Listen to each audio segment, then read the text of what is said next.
explain po natin bakit tinawag na Senate President, Madam Senate President, ito si Loren Legarda. O, ano talagang nangyari dyan? At bakit walang minority block? O, pag-usapan natin na nahadlangan daw yung plano ng minority na kudita. Okay, okay.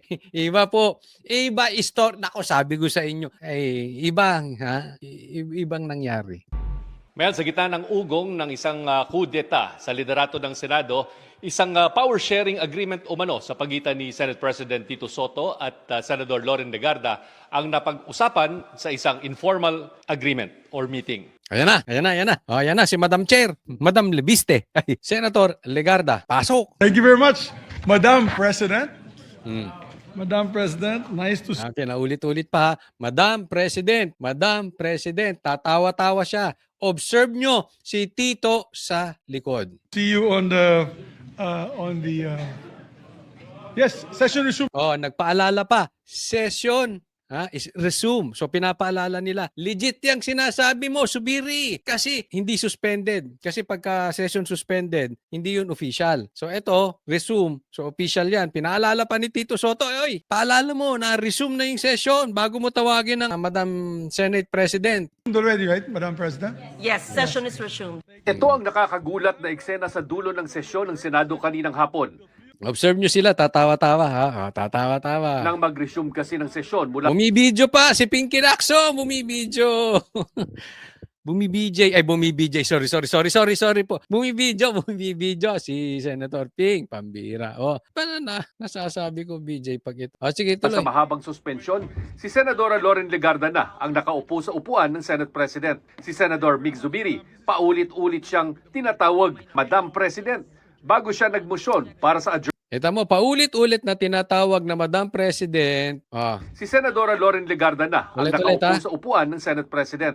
Si Senador Mig Zubiri, paulit-ulit Paulit-ulit na tinatawag na Madam President. Si Tito Soto, okay lang. Okay lang, di ba? Nakangiti pa. siyang tinatawag Madam President bago siya nagmosyon para sa adjournment habang nakangiti ang mga miyembro ng mayorya Nakangiti pa, oh. Ay, natawa-tawa. na nasa session hall. Kasama na si Senate President Tito Soto. Madam President, I move that we adjourn session until 3 o'clock in the afternoon, Monday, February 9, 2026. I so move, Madam President. Any objections? I don't see the minority here, only the majority. Walang minority. Sagutin natin yan lahat-lahat. Observe lang natin ang nangyayari. This is also this is also in cooperation with the minority. With the minority, They know that yes. we're going to adjourn early. Ayan, natawa-tawa. No Sige, tawa objections lang kayo. heard. Session is adjourned until Monday, 3 o'clock. February 9, Nine. 2026. Boom! Okay, So, Coach Oli, may mga nagtatanong, meron na tayong mga natatanggap na tanong at meron tayong nakakausap at tinatanong, anong nangyari? Hindi ba alam ng minority itong ganito? Bakit sila nag-attempt?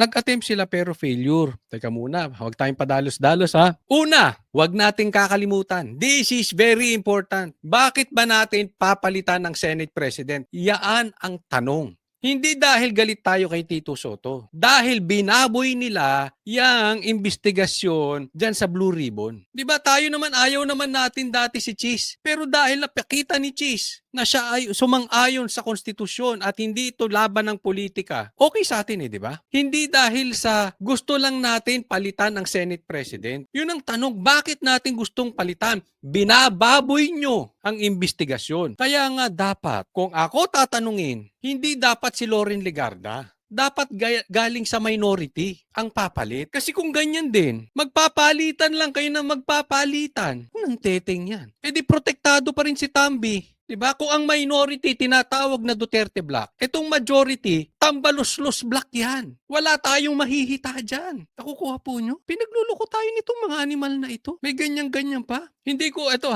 is aking opinion lang. Hindi ko alam kung hiningi nitong si Loren Legarda ang maging Senate President at hindi siya napagbigyan ng minority, kaya nagganyan-ganyan siya, or ito ay parang tanim Parang tanim witness o parang yung tanim impeachment ni Bongbong Marcos. 'Di ba? Alam naman natin yung impeachment na isinampa kay Bongbong Marcos, tanim din eh. Alam natin walang mangyayari doon. At kani-kanina lang, yun na nga, hindi na pumasa yung impeachment ni Bongbong Marcos. So sa madaling salita, ligtas. Ganito po ang ginagawa nila. Dahil po, mataas po ang sigaw ng taong bayan na palitan ng Senate President. Gumawa rin sila ng tanim palitan. Nagtatawa na pinagluloko tayo. Hindi lang po gusto naming mapalitan ng Senate President. Ang gusto namin lehitimong pagpapalit ng tayo ng paninindigan. Eh baka mamaya papalitan nyo nga yung Senate President, ilalagay nyo naman si Ping Lacson. Papalitan nyo nga yung Senate President, ilalagay nyo si Risa. Hindi yan ang gusto namin. Ayaw namin ng lukuhan. Huwag tayong maglukuhan dito. Ibinababoy nyo eh. Alam mo ang ginagawa nito mga animal na ito? Binagawa nito sa iyo, sa akin, sa atin lahat, sa mga Pilipino, sa taong bayan. Ginagawa tayong tanga. Ang tingin nila wala tayong isip. Nagsampa ng impeachment kay Bongbong Marcos, kakampi nila. Yung tinatawag nila ngayong Senate President, kakampi din nila.